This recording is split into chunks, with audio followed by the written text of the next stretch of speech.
শিয়ালদহ স্টেশনে আর হন্যে হয়ে খুঁজতে হবে না ট্রেন, নির্দিষ্ট হলো প্ল্যাটফর্ম অনুযায়ী রুট। আগে হ্যাঁ, এক নজরে বরং জেনে নিন কোন প্ল্যাটফর্ম থেকে কোন লোকাল ছাড়বে।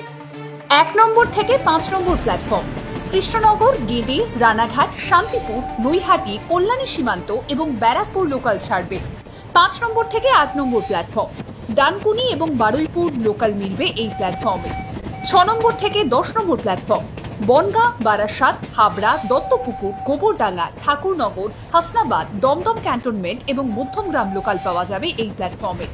9, 11 এবং 14 নম্বর প্ল্যাটফর্ম মেল এবং এক্সপ্রেস ট্রেন ছাড়বে এই 3টে প্ল্যাটফর্ম থেকে। 15 থেকে 21 নম্বর প্ল্যাটফর্ম শিয়ালদহ দক্ষিণ শাখার ট্রেনগুলো ছাড়বে এখান থেকে। ভারতের অন্যতম ব্যস্ত রেলওয়ে স্টেশনের থেকে যাত্রা হলো এবারে আরো খানিকটা সহজ। তবে ভিডিওটা শেয়ার করে জানিয়ে দিতে ভুলবেন না আপনার পরিচিত নিত্যযাত্রীদের।